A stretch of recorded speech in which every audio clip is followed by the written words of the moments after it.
Kembali lagi bersama saya, Mona Afrilia Sinaga, mahasiswi Sekolah Tinggi Bible Pro HKBP Lagu Boti, semester 7, melaksanakan praktek lapangan 3 Zending melalui bermisi melalui media sosial.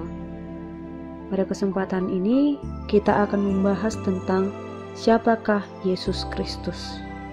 Tapi sebelumnya, saya memohon partisipasi kita semua dengan menonton channel YouTube saya, Mona Sinaga, dengan mensubscribe, like, dan komen untuk mendukung praktek lapangan 3 saya. Terima kasih. Renungan kita tertulis dari Yohanes 3 ayat 16.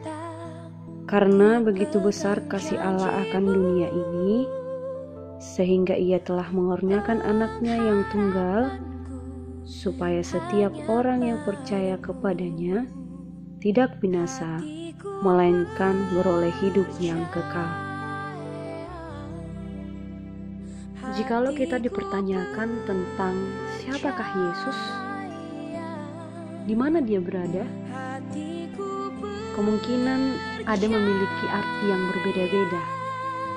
Ada yang berpikir bahwa Yesus Kristus tidak pernah dilihat oleh siapapun. Manusia di bumi selalu bertanya, siapa Yesus? Itu memang sangat penting untuk kita ketahui. Dalam Yohanes 1 ayat 1-3 membahas tentang siapa Yesus dan membahas bagaimana Yesus mampu untuk menjadi berkat bagi semua umat Allah.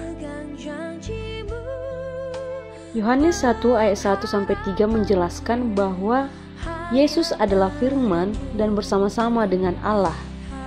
Anak tunggal Allah lahir dari anak perawan Maria yang dikandung daripada Roh Kudus dan diberkati olehnya. Bagaimana kita mengenali Yesus di dalam kehidupan kita? Pendapat yang mengatakan bahwa Yesus adalah anak Allah yang tunggal, penebus umat manusia dari dosa, pemelihara setiap hidup manusia, penolong, penopang, pemelihara kehidupan umat Allah. Itu merupakan panggilan yang sering kita lontarkan bahwa Yesus memang betul-betul hadir di dalam kehidupan kita. Yang perlu kita ketahui bahwa Yesus Kristus itu adalah Sang Raja yang Maha Mulia, sumber berkat untuk kita, menciptakan roh dan tubuh kita, menyatakan dirinya melalui Yesus Kristus yang lahir ke dalam dunia untuk menebus setiap dosa manusia sesuai dengan Yohanes 3 ayat 16. Yesus Kristus merupakan wujud kasih Allah untuk menebus umat manusia.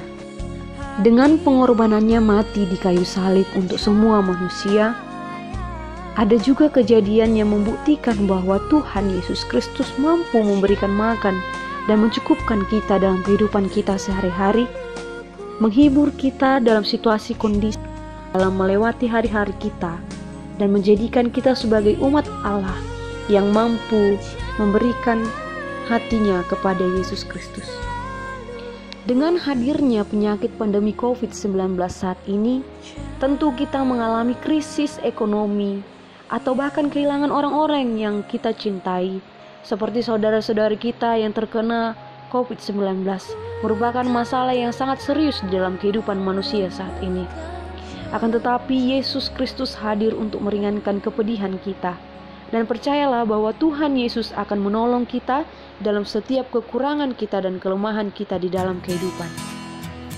Melihat pengorbanan Yesus Kristus di kayu salib merupakan salah satu bukti bahwa Tuhan Yesus Kristus sangatlah menolong kita dan menjauhkan kita dari segala mara bahaya, bahkan maut sekalipun yang akan mengguncang setiap kehidupan manusia di bumi ini.